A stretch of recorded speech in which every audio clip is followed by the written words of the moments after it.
Twins Mummy NI podcast. I am mummy to 2-year-old twins Isla and Aria. Join us on our twin adventure as I explore a range of topics on parenthood. Hello everybody and welcome to the 34th episode of the Twins Mummy NI podcast. If you've just stumbled upon this podcast, my name is Carla and I work as a TV journalist, but now I am a stay-at-home mum to twin toddlers. If you're interested in topics such as maternal mental health, parental well-being and what life is really like for a first-time twin mum, then this is the place for you. You are very welcome. You can also check out our twin adventure on Instagram at twinsmummyni. Chloe and Judith MacCombe from County Derry were diagnosed at birth with a form of albinism. In their own words, they talk about growing up visually impaired, but their twin bond is so strong that they encourage and motivate each other through all challenges in life. The County Derry sisters have travelled and competed around the world as paratriathletes. They represented Ireland in the Paralympics in Paris just last year. Both Chloe and Judith secured impressive top 10 finishes in the PTVI Paratriathlon, which encompasses cycling, swimming and running at the Paralympic Games. Known as the Tandem twins, Chloe and Judith took time out of their busy training schedule to have a chat with me about what it's really like to grow up as twins. We're twins from just outside Derry, just outside Claudy, sort of between Derry and Dungiven, if you even know where those places are. Oh, I do, surely. A lovely part of the world. And we're paratriathletes. We're visually impaired. We got into triathlon about 7 years ago. And we competed in the Paris Paralympics just last September. And tell me, how did you first of all get involved in the sport? Very much by accident. We weren't overly sporty at school. It wasn't until we got to uni that we got into rugby and rowing. We really enjoyed rowing, kept that up after uni, got selected for the development squad for Ireland for that, and then that all fell through. And then just so happened to bump into someone from Triathlon Ireland and they were like, can you swim, cycle and run? And we were sort of like, not really. And they were like, oh, sure, come to a training day in Belfast and give it a go. And it sort of just went from there, really. And do you enjoy it? Yeah, I think we wouldn't have done it this long if we didn't enjoy it. Yeah. I'm sure you've met lots of friends around the world as well. Yeah. Definitely. With our racing, so it's PTVI, so Paratriathlon Visually Impaired. You're racing a lot of the same girls around the world, so you're seeing each other and you're catching up every couple of months, and it's really good. Like, everyone's really friendly and really supportive of each other, and if you ever have an issue with your bike or whatever, like, you've no hesitation of going to the other girls, even though you're competitors. Like, you've no hesitation going to be like, here, do you have a bike pump or yeah, or whatever. else, like, even whenever you're out somewhere, if you bump into someone, like I was in Japan last week and just so happened to bump into like our German competitors, and they were like, oh, you should eat here but also avoid this place because it made such and such a person really sick, so avoid there. And I was sort of like, if that had been probably like male competitors, they'd be like, you should go to this restaurant, and then just be like, that's them out of the competition. Both of you took part in the Paralympics. Talk us through what that experience was like. Absolutely surreal. Like, it's just on another level. Like, I suppose with our races and everything like that, like, paratriathlon isn't a massive sport. It's not well known at the minute. Hopefully that'll change. So a lot of our races, yes, there's spectators out, but it's sort of, I suppose it's just sort of like maybe a couple of hundred would be like maximum, and sort of it's just you hear the odd clap as you run past. So Paris was just like, it was a wall of sound. Like, it was just unreal. Like, the atmosphere was just brilliant. Like, it wasn't really competitive even during the race. It was just everybody, like, I think everybody was sort of smiling the whole way around. And I'm sure your family are very proud of you as well, of course. For those listening who aren't maybe familiar with what the paratriathlon is, can you explain to them what that is? So Paratriathlon has a lot of subcategories. So for us, we're PTVI, so Paratriathlon Visually Impaired, as I said. So we race with a guide. So because we have less vision, our guide is basically our eyes for the race. So Chloe's guide was Catherine for the Paralympics, mine was Emer. So Catherine and Emer are our guides, so we're tethered to them in the swim, so just by a sort of length of rope, I suppose.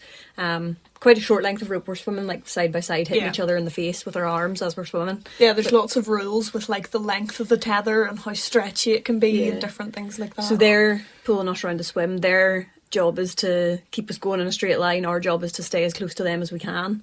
On the bike, we're on a tandem bike with our guides on the front. So they're in charge of steering, brakes, gears, and we're just on the back holding on and pedalling as hard as we can. It might seem a bit silly that Judith specified there that the guide is on the front, but we have been asked in the past, like, so your guide sits in the back and like shouts directions at you, and it's sort of like, that would be very dangerous. Yeah, I can only imagine. Oh my goodness. And then on the run, we're again tied together. Sort of, we wear like a belt and then sort of a shoelace between us and our guides, and they're running around shouting, going, we're going left up here, there's a step, there's whatever. I suppose we're quite lucky in that we have some vision, so we can see a bit to see what's coming, but as the way I sort of explain it is, Formula 1 drivers have to have lightning quick reactions because they're going so fast into corners and stuff. The way our vision is, we would be like through a corner before we're able to react that there's a corner coming, so we would have to have like F1 driver reflexes, but that's what our guide is for. I suppose it's kind of like rally car driving, in that you have someone beside you that's sort of reading what's coming up and giving you instructions. That's sort of what it's like. But our guide has to be fitter than us, which is annoying, because on the run especially, you notice like they're having a full-on conversation with you, like, right, okay, so we're coming up to the first corner and they're handing out water, do you want water? And you're running along beside them going, no. Oh, tuckered out. But like you need that, like there would be nothing worse than your guide running along panting beside you and you're not able to understand them. So it's like frustrating, but it's also like, but it needs to be that way. I cannot begin to imagine what that experience is like. You know, you must have a certain amount of confidence in the person, obviously, that you're working with, and have courage. Like, do you ever feel afraid or anxious, or how did you get to the level that you're at now and be fully confident to literally go into the arena and take part? I suppose whenever we started triathlon and we were doing sort of local races, it was literally just, we'd have put a call out on Facebook and it would have been just whoever showed up on the day, had never seen a tandem before, and we were like, right, you're going to hop on this and we're going to go round the course. And like, thinking back now, like, how did we do that? Like, that's terrifying.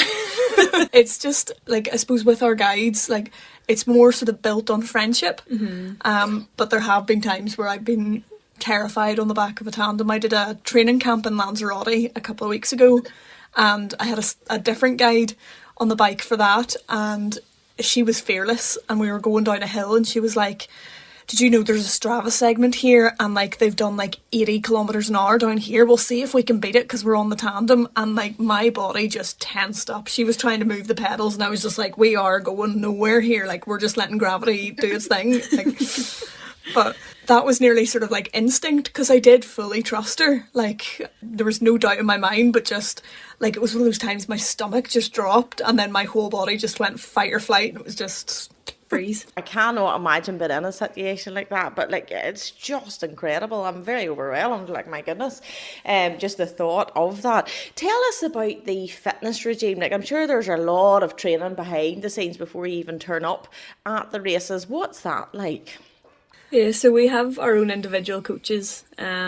So they give us what we need to do, and they're sort of testing throughout the year so that they can see kind of where we're at and get a baseline and sort of say, you know, we need to work more on your swimming, or we need to work more on your running, or I think there's more you can give on the bike, whatever, and sort of tailoring it more specifically, I suppose. And then, yeah, they send us our training every day. Yeah, and I suppose like we're fortunate enough that we're I suppose paid. We're paid athletes, so we can sort of use that as a full-time job. Doesn't pay overly well, but it sort of means that we can focus fully on training and we don't have to worry about waking up at 5:30 in the morning to get a swim and a bike done and then go to work and then try and do a run or something after work when you're knackered. It means we can sort of space everything throughout the day, make sure we're well rested going into sessions, and sort of be able to perform at our peak even in training. Yeah. So I suppose like 5 days a week we would be swimming in the morning first thing, just because that's when the pool is quietest. It's easiest to get in. And then we would bike and run, and maybe do some strength work, just either to prevent injuries or to sort of deal or manage with injuries. And that would sort of be 5 days a week. And then at the weekends we don't swim, but we would still bike and run. It would maybe be a slightly longer run or a longer bike. So I think it would be about 4 hours of training a day, roughly. Yeah. Wow, what a commitment. It literally is a full-time job, just purely training in itself, absolutely.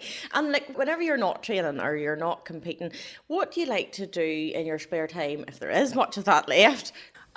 Like, it's very basic. Like, I suppose, like, training is, like, we love training, but at the same time, like, it does sort of eat up your social life. So, like, even just being around friends or going out to the cinema or going out for a meal or something like that, something really, really basic is just so good. Even just, like, having a lie-in or deciding, I'll go for a wee nap. Like... The simple things in life really bring so much joy. No, absolutely. And I suppose at the beginning of this chat, you obviously mentioned, and the reason we're chatting to you, you are twin sisters. And I'm going to ask you the one question that everybody asks at the very beginning: are you identical? How many times have you got that question before? Are you identical twin sisters? We are, yeah. Yeah. We don't really look it now, but yeah, there was a time that we were, like, really hard to tell apart. And I suppose whenever we were babies, Mum always put us into, like, different coloured clothes, or, like, there was always sort of some way to tell us apart, just in case. I think even our hair, whenever we were wee, Chloe, you always had short hair and I always had longer hair. And then there was a stage sort of at the start of secondary school and we both had our hair the same length. Mm-hmm. And then at uni, then you got your hair chopped up again. Yeah. And did you do that just to keep a difference between you, or is it just personal choice? Sort of personal choice. Like, I did like my hair long, but I never learnt how to do anything with my hair. I always had to ask someone to plait it or, like, do anything with it. So I just always had it in a ponytail up to the point where I could have taken the hair bubble out of my hair and, like, there was like a kink in my hair where the bubble had been. I just so happened to be early for a lecture at uni and there was a hairdresser's on the campus. And I just so happened to be walking past and I sort of stuck my head and I was like, "Are you busy?" She was like, "No." And I was like, "Right, will you just cut my ponytail off and then just sort it?" And she was like, "Are you serious?" And I was like, "Yeah, like, I just always have it in a ponytail anyway." And she was like, "Right, sit down. Are you sure?" Like, she quizzed me for about 5 minutes and then was like, "There's no turning back once this is off." Oh, and the rest was history then after that. Yeah. Oh, good for you. You're very brave. Fair play to you. When you sit the short hair, absolutely. Tell me, like, what was it like growing up as twin sisters? Like, I suppose it was, like, you don't know any different. But it was sort of, you always had someone to talk to. You always had a friend, someone to play with. You always had someone to fight with as well. Saying that. Mum would always say that we sort of had our own wee language, but it wasn't, I don't remember having our own language. It was just that we would have, like, nearly muttered to each other but understood what we were saying. Yeah, or even like facial expressions or like tones and stuff. Like, I think we would have recognised like really subtle sarcasm or whatever whenever the other was saying something. It was like, oh, okay. Would it be fair to say it's like a twin bond? Yeah, like even now I think if there's something up with Chloe and she's not saying, I'm like, there's something wrong. Like, God, would you just, you're sucking the joy out of me. You're so lucky just to have that wee partner in crime throughout life. I have 2-year-old twin toddlers at the minute, Isla and Aria, and I notice already at their young age, just listening to what you're saying, like if one wee twin is sad, like I can see the other one put their wee arm around it and just console it, and I think, gosh, even from that young age, that bond is so strong. Going back into the early days then, you obviously went to school together. Were you in the same class together? We were separated for primary 1 to primary 3. Oh, don't tell me that. It was between the school and our parents. There was 4 sets of twins in our year group at school and they separated all of them because... There was 2 sets of identical twins and then 2 sets of non-identical. Yeah, so all the twins were separated just to try and encourage us, I suppose, to make friends with other people, which, to be honest, I think is a good idea because... I feel like going into school we were very, very close. I think if we had been in the same classroom, we wouldn't have made friends with anyone Yeah, else. we wouldn't have bothered about anyone else. I'm a stay-at-home mum with Isla and Aria, and this is a real fear of mine. So there are two at the minute. They'll be heading to school in a couple of years' time, and I'm always thinking, what if the girls are separated from each other? I think that's one thing that's helped me. Whenever they go to school, they'll not be with mum all the time now, so that'll be hard for me. But I was thinking what it would be like for them. But you know what? That is great. Like, that is so reassuring to hear that, and I'm sure there'll be lots of multiples parents listening to this podcast and have that, on their mind, like what happens if you are separated. So that's lovely to hear. So you were separated, it wasn't the end of the world, and it actually turned out a positive thing. That's great, actually. Before school and at break time and stuff, like, we were straight to each other and just playing together and stuff. And I suppose eventually, as we grew older and stuff, like, it did sort of become like we played with other people. But definitely I remember primary one, I would have been in Judith's class before school started, and I nearly had to be dragged out, or else the other way around. And then sort of at break time we would have nearly had to be pulled apart as well, just because we were so used to being together. And then even throughout school, like, we had our own wee friend groups, but like our friend groups would have been friendly. Yeah. So like we would have been maybe playing the same games, but then there would have been other times when Chloe would have been off with her wee crowd and I'd have been off with my wee crowd or whatever. And like even at birthday parties and stuff, we all would have came together, and like I would have been friendly with Chloe's friends and she would have been friendly with my friends, kind of thing. But I think that was good in that we had our own space as well. Yeah, to sort of like create your own little identity, I suppose. Yeah. Do people refer to you still as the twins? Like, is that what it's like? There's the twins. God, I always wondered that. I think, does it bother you that people refer to you as the twins, or do you mind, or? Okay, I don't really mind, because like, we are twins. Like, do you know what I mean? Like, it's just, it's not that they're, I suppose there's times where I'm sort of like, you're just saying that because you're being lazy. Like, It bothered me at school. In secondary school, it really annoyed me when people were like, oh, there's the twins, or I have a name.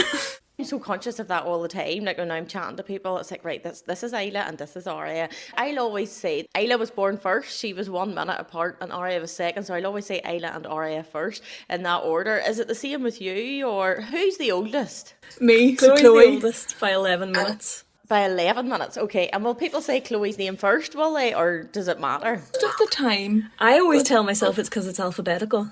Yeah.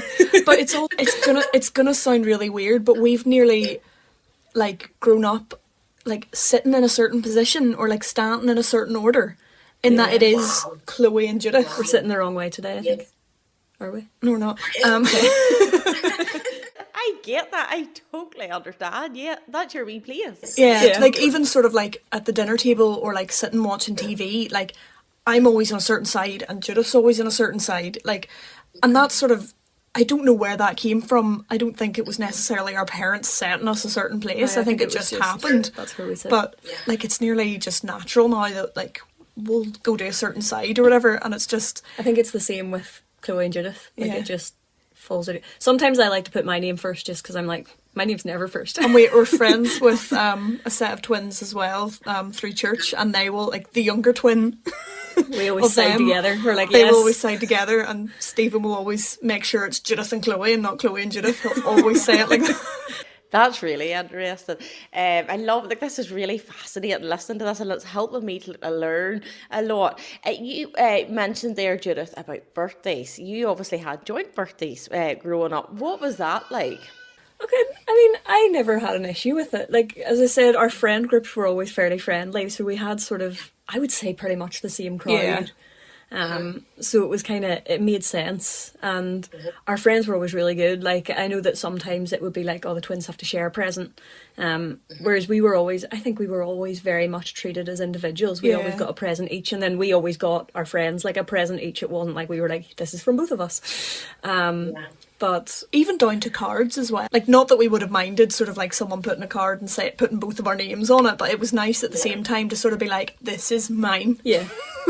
But like, I think as well, growing up together, like we always liked the same things. So it wasn't as if I was like, oh, I want a princess party, and Chloe was like, oh, I want to go to laser tag or something. Like, there was never that huge difference. Those were two extremes. I was trying to think of the most extreme things.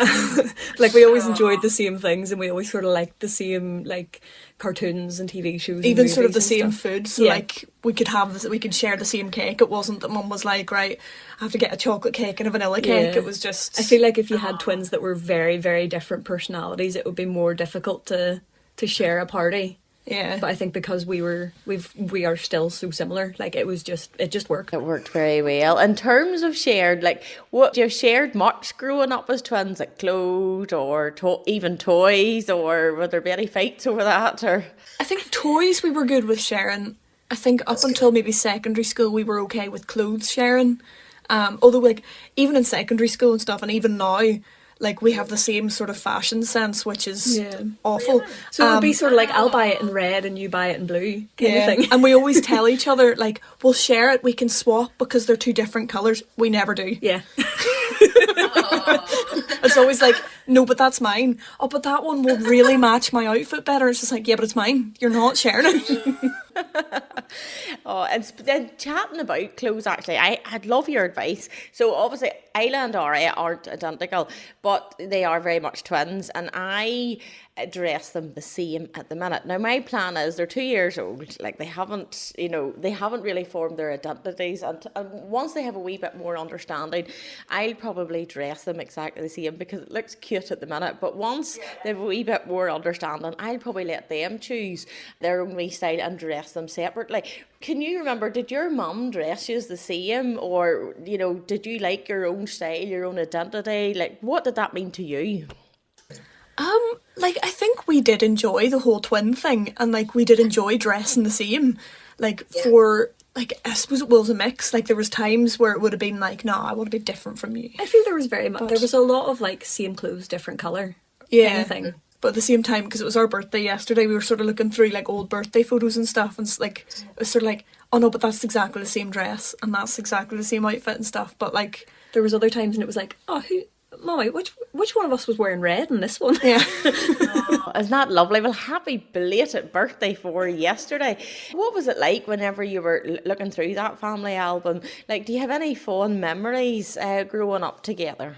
Like there's loads. Like a lot of it is just sort of like just silly stuff that like we've done ourselves, and just like, oh, do you remember whenever we did this? And it's sort of like no one else remembers, but it's just something really silly that we did together, and it's sort of like, oh no, you weren't there, it was just me and Judith that did it. And like there's other times and it's like Chloe would remember something from whenever we were 3 or whatever, and she tells it to me and I'm like, I definitely don't remember that happening. But then now it's got to the stage where she'll be like, do you remember that time when da da da da? And I'm like, I don't know if I remember that or if you've just told me so many times. I feel like I was there.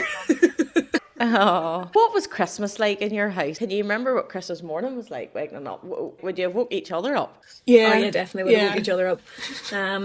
We always had sort of like, we went down to the sitting room and like our brothers would have had a pile each and we would have had a pile each of presents, and I think we mostly always got very similar presents anyway. Like, as in we would have written our Christmas list and it would have all been very, very similar. I'm trying to think of stuff we got that would have been different. You got a DVD player one year and I got like a wee mini TV. Oh yeah. But I mean, same vibe. Yeah. Yeah. Tell me, like, what was life like growing up? Like, we didn't grow up on a farm, but like our dad owned like our granny's farm, which was like 2 mile away. So like we spent a lot of time there. Just going out and just getting claried. Like we were very outdoorsy. Yeah. And we lived just on the outskirts of Claudy, so it wasn't like the middle of a big town. It was very quiet. Yeah. We would have ran up and down the street with our neighbours and up and down our bikes and doing races and silly things like that. I suppose we were always quite outdoorsy. Yeah, sort of very active. Like I think we would have struggled to sort of sit inside and watch TV for like a whole day, even if it was pouring with rain. We still would have wanted to be outside and just messing around and coming in soaking and mum giving off. But if we were staying with Granny, we would have been out running around and with our cousins and just making up games, like really daft games, and jumping over hedges and jumping into puddles and rivers, and Sounds like such an amazing childhood. Quite similar to my own. I live in the country and like I was brought up right just in the sheep green fields around me. Quite a similar childhood to yourselves. You know, it was so happy when you think about it, just outside playing all the time. I suppose one thing I'd love to ask you is whenever I'm out and about with Isla and Aria, lots of people stop us and ask us loads of questions. Like the first thing is, are they twins? Are they identical? What birth weight were they? Or like, you know, just a lot. Somebody's granny's donkey's horse was a twin. You know, you hear all the stories. Do you ever get comments like that whenever you're out and about now? Like, will people stop you and ask you, are you twins? I feel like whenever you get older, it's sort of like people are less confident of asking. I feel like whenever it's with kids and wee babies and stuff, people will stop and be like, oh, they're so cute. Whereas if they stopped us and were like, you're so cute, it would be a bit weird. But like if we're chatting to someone, it would be like, are you related? Are you sisters? Are you twins? And I was like, yeah. Or else sometimes I think we went through a phase of just being like, no, I've never met her before. I met her today. That's a great comeback. I love that one. I must remember that actually. Oh, that's super.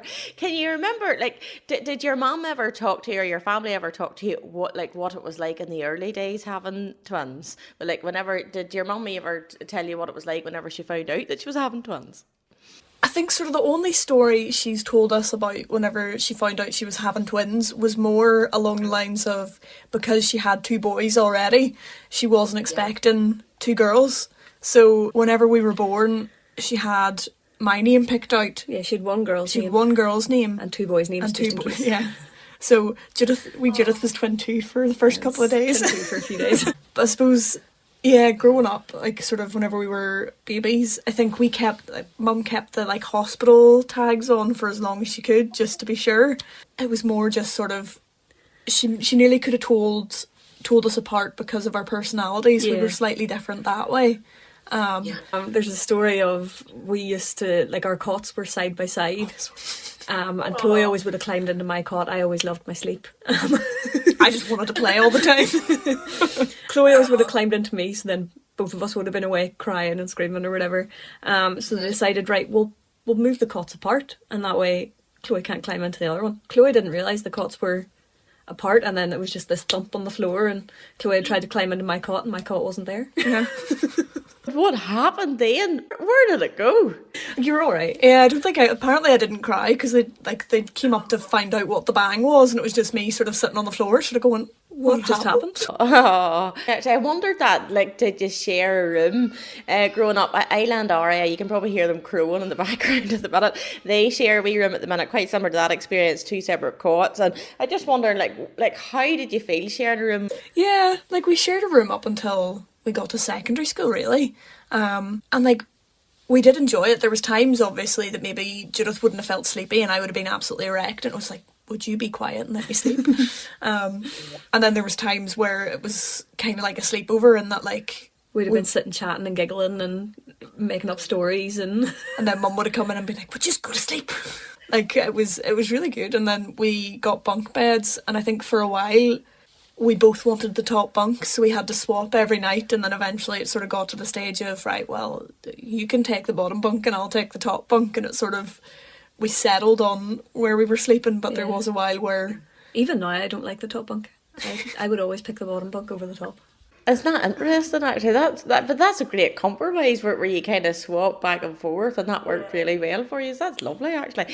So I suppose I'm trying to come full circle now. We've talked obviously about your younger days. University then, did you go to the same university, or how did that work? Yeah, like so through school we sort of always enjoyed the same kind of subjects, roughly. Yeah, very similar anyway. And then whenever it got to A-levels, we picked the same A-levels. It wasn't even a case of, oh, if you're doing that, I'll do that, or whatever. It was just, we enjoyed and we were good at the same kind of things. Yeah, like it wasn't really, we never really sort of discussed what A-levels we were doing, and it was the same whenever we were getting ready to apply for university. It was I feel like university, it was very much like, I'm not telling you where I'm going or what I'm studying. And it wasn't until like results day that I was sort of like, oh, I'm going to Korean uni. And Judith was like, oh, what? We ended up studying doing the same course as well, but within that sort of second and third year, you got to sort of diversify a wee bit and do different modules. So we did end up doing slightly different modules, but we were still sort of very There was much some together. the same and some different. Yeah. Chloe and Judith's great. I went there myself. It's such like home from home, isn't it? Yeah. What I wouldn't give to go back, even for like 1 week, and to go back to university, to have the same people there. It was great. If I can remember, it was like you go to the Union on Monday night. Was it Tuesday night? You went to the Anchor. Wednesday was Kelly's. Thursday Union. Friday home, and then weekend, and then back in for another week again. I remember the old lecture theatre. Was it Lecture Theatre 1? Down in the South Building, I remember. Oh, it was just great. All the lovely memories, I know I don't live too far away, so I can take a wee run down. An odd time I would take a wee run down to see it, but it's just all the memories flooding back whenever you're talking about it there. It is lovely. I suppose there's one thing I'd love to ask you as well is, are there any downsides in your experience to being twins? I suppose, like, just to an extent, there's times where, like, you are lumped as being the twins, and, like, for the most part, like, that's grand.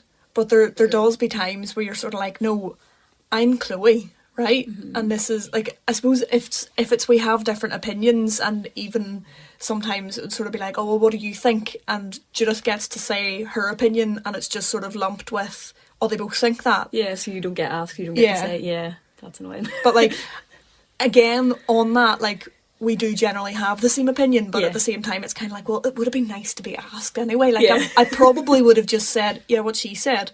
And I kind of think about it now that I'm, like, a bit older, is I'm sort of like, we were so close in school, like in secondary school especially, and I'm kind of like, if we were in different classes or if we had gone to different schools, how different would things be? Do you know what I mean? Like, because we had each other, and I feel like, as well, I'm sort of like, are people afraid to come over and were people afraid to try and make friends with us because they were like, oh, but they're together, I don't want to get in the middle of that. Yeah. And maybe people don't think that, I don't know. Like, I suppose it didn't help in that we went to Limavady Grammar, and we were the only two from our primary school that went there in that particular year. So, like, we knew no one but each other, so we were very much like, scaring you, please. I sometimes think of that, just like, do we like, even whenever we're out, like, somewhere, or like at an event or something where you're sort of trying to meet new people, I'm always kind of like, should we go and sit like somewhere, at opposite sides of the room? And then I'm like, or does that look like we've fallen out? Are people going to think that we're pure, like, we pure hate each other? So it's kind of trying to strike that balance, but it could be me just reading too much into other people. Yeah, like, I suppose it is sort of like the identity thing, in that we do want to be, like, we know we're twins, that's, that's never going to change, but also we do want that independence, but it's where to strike the balance between that without making it seem, like Judith said, like we've fallen apart, like fallen out or whatever. Like, it's sort of trying to find that balance. I'm going to take that all on board, certainly. As Isla and Aria grew up, I can't begin to imagine what it's like growing up as a twin, but that identity, key, the way I see it with Isla and Aria, yes, they're twins, but they're two separate people. They're just like little sisters. Thank you so much. We had to take a wee break there. Isla and Aria needed their nappies changed for a wee bit longer than I thought, so thank you so much for your patience. I have to be honest with you, I'm really enjoying chatting with you today. It's absolutely fascinating, just hearing what it's like from your perspective as a twin. Whilst I was changing Isla and Aria's nappy there, I had a wee thought to myself. I was like, I must ask Chloe and Judith this. Do you have any advice for me as a twin mum, from your perspective as a twin, that I could maybe pass on to Isla and Aria whenever they are older? Ooh, that is a good question. I suppose, like, encourage them to, like, go and do their own thing, if that makes sense. Mum and Dad, whenever we were growing up, we would have been away off to do something, and I suppose they would have picked up on it and sort of been like, Chloe, do you really want to do that? Like, you don't have to do it just because Judith's doing it, or, like, the other way around. Like, just sort of making sure that they have their own identity when they're growing up. They're not just doing it because the other one's doing it, kind of thing, and they feel like they have to join in. I do think that being in separate classes at the start of school, I do think that was a good idea.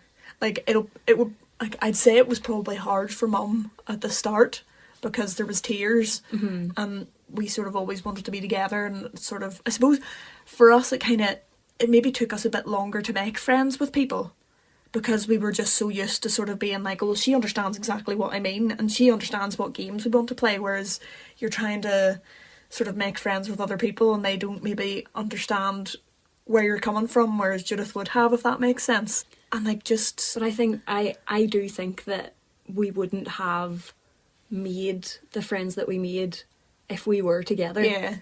And I think it was probably terrifying for us as wee P1s or whatever, and it was probably hard for Mum, but I do think it was the best decision. Yeah. Like, and I suppose just sort of letting them have their own identity, but like also sort of being like, look, if you like the same things, that's fine as well. Yeah. I'm not forcing them to be not different forcing kind them of to thing. be different, but...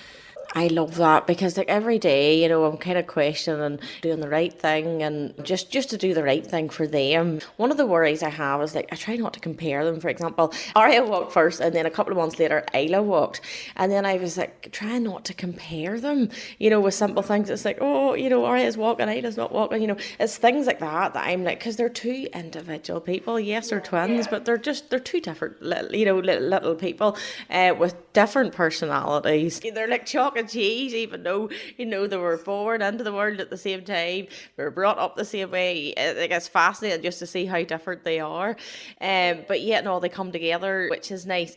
A big worry of mine, and I know it's so silly because they're only two, but a worry of mine is like certainly whenever they grow up, you know, say they're doing exams or like competing in competitions like yourself, you know, whether it's sport, music, drama, what have you, you know, what if one scores more than the other, or like is there going to be any worries there? It's like, oh well, she beat me in that spelling test, or you know, something simple like that. Have you ever come across that? Like, were you ever competing against each other in races? Yeah, a lot of last year, and like it is stressful.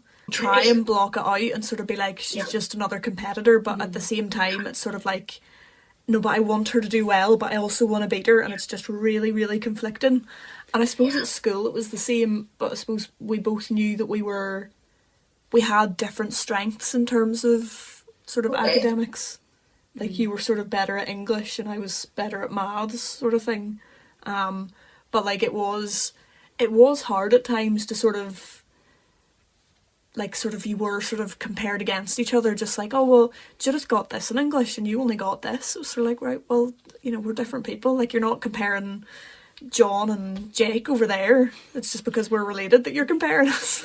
Do you have any advice for me if that happens? How to navigate a situation like that, you know, to make sure they're happy and their wee interests, you know, are taken into consideration? It used to annoy me in secondary school, like sort of getting towards GCSEs and stuff. I was like, oh, but she's so much better at maths than me. So Mum would have sort of sat me down and been like, but you're, you know, she's better at maths, but you're better at English, you're better at writing things. And, you know, she was sort of the one that was sitting me down being like, you're two individuals, you're not going to be exactly the same. I definitely found that helpful. I was sort of like, right, I'm going to focus on me. Yeah. Like, celebrating the individual wins, if that makes sense. Like, the individual successes.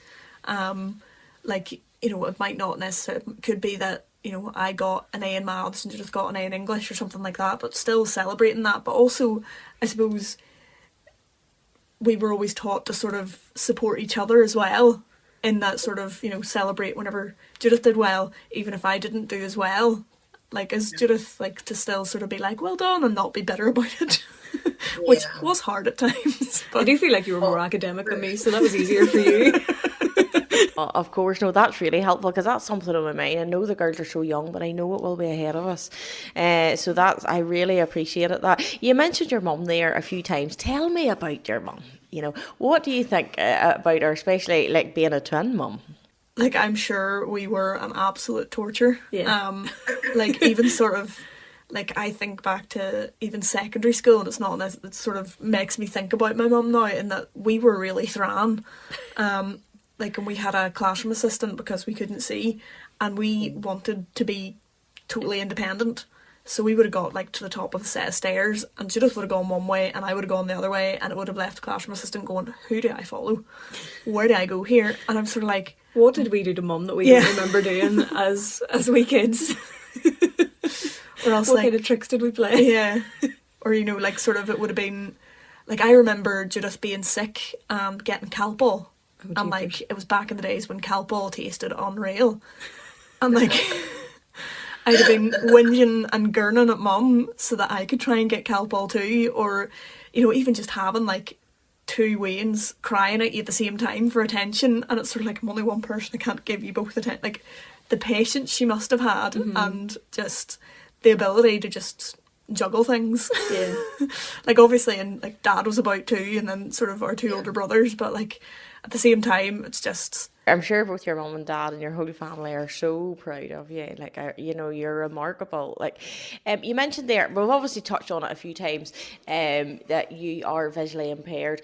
Tell us about what that experience was like growing up. Yeah, so we were born with our visual impairment. It's a type of albinism. So normally you would think of albinism as white hair and pink eyes, but we're like albinos in disguise. Like, we have normal hair colour and normal eye colour. But we have, I suppose, 1/3 normal vision is the way it's put. So we have like full range of vision. Like, it's not as if we can only see like tunnel vision or anything. Like, we have full range of vision, but it's just, we can only really focus on things when they're up close. Like, everything further away is very, very blurry. So I suppose in the way we would describe it is whenever you're at the opticians or whatever getting your eyes tested, and they have that big letter chart on the wall with the big letters at the top and then getting smaller and smaller. I can see the top letter, which is usually an A or an H, and then I can see the second line, and I can have a really, really good guess at the third line, but it's very blurry, and it's just sort of guessing the sort of shapes of the letters rather than actually seeing and knowing what it is. And then beyond that, it's just sort of blurry shapes. And I can see the top letter and have a good guess at the second line, but I can see smaller text. But like, I suppose growing up, our parents, like, they literally were just like, just get on with it, like, go try things. If you can't do it, that's fine, as long as you've given it a go. Like, I suppose that's where, I suppose, our thramness, our stubbornness has come from, just because we're sort of like, nah, we'll find a way around it, like, we'll get through it. And I suppose for us, like, I don't think we'd be travelling halfway around the world to go and race if we hadn't been brought up like that, if we hadn't just been sort of thrown into the middle of it and just sort of, you know what, you'll figure it out. Obviously, like, they did keep an eye on us to make sure we weren't completely floundering whenever we but they would have sort of let us go out and try things, and if we couldn't do it, that was fair enough, just as long as we tried it. Or else they would have sort of been like, right, well, how can they do this? How can we make sure they can go out and they can enjoy this and they can, you know, do what everybody else is doing? And yeah, I suppose it was just, that's the way we sort of grew up, was just, there's always a workaround. And I suppose, yeah, like, that's just the way it's been. Yeah. Like, just, we're fiercely independent. Like, we struggle to ask for help. Like, if we're asking for help, we have exhausted every possibility of trying to work around things. Like, if we're asking for help, we probably should have asked for help like a couple of hours ago. You're remarkable. You really are. You know, it's so obvious since the minute you started chatting, like, the strength and the resilience that you have, like, it's absolutely remarkable. I could learn so much from you. Like, you really are. You know, it's incredible. One thing that I talk a lot about in the Twins Mummy and I podcast is about minding our mental health, and that's something that's quite important to me. Is it important to you, or is there anything that you do sort of in terms of self-care, or anything to sort of, you know, you live quite busy lives, and you were travelling all over the world. Is there any advice that you could give to anybody about minding your mental health, or little things that work for you, certainly during the busy periods of life? So I find that training actually helps me a lot. Like, if I've spoken to my coach a number of times whenever he's sort of given me like a full rest day and stuff, I'm like, no, I need to do something. Like, I need to get out and I need to move. I need to be outside. So like, we've sort of worked around that, just because I know that if I sit inside all day, or if I just, unless I have a set plan for the day, like, I'm just like, whoa, what do I do?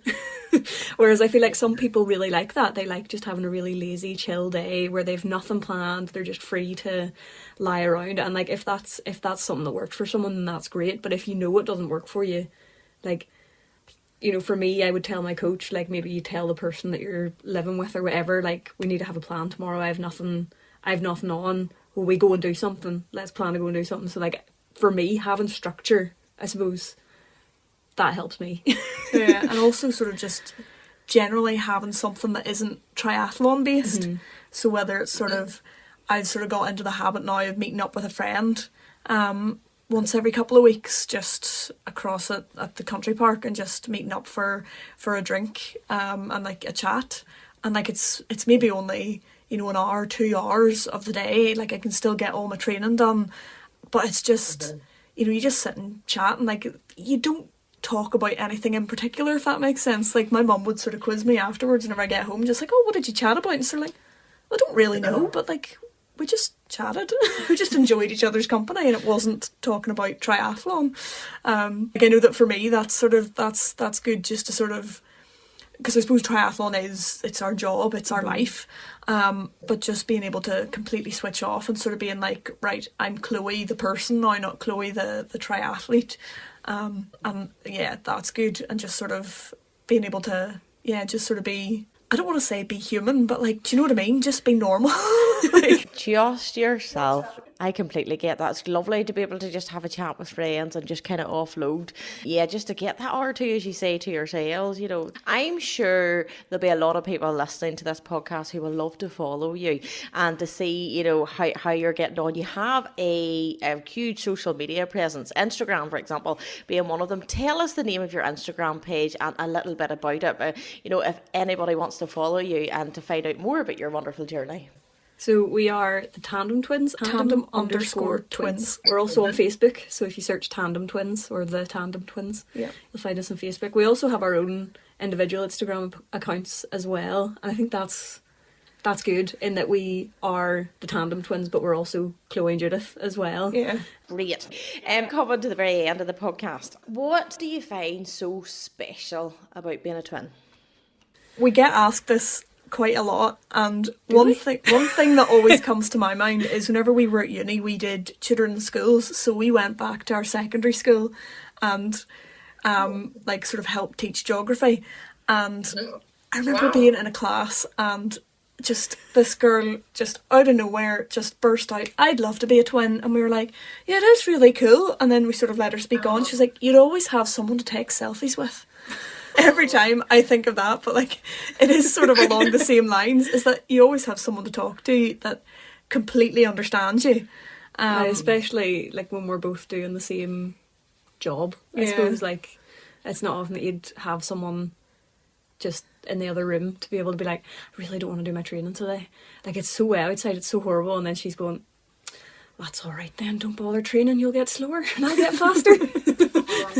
But at the same time, it's like, oh no, I get you, like it is a really miserable day, I don't want to do whatever. But yeah, I think it's just cool that it's just someone that, yeah, I suppose it's the same kind of vibe, just gets it. Like you just sort of go, okay, you know, like I just feel a bit like ugh, and it's like, oh yeah, I get that.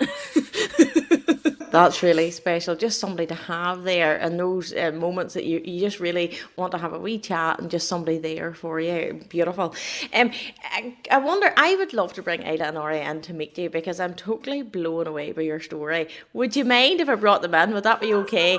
Now, you're well warned, like it will be chaos in here, but we'll give it a go anyway. I'll go, and it's quite quiet next door, so I'm a little bit suspicious whenever it's quiet. It's like, what's going on?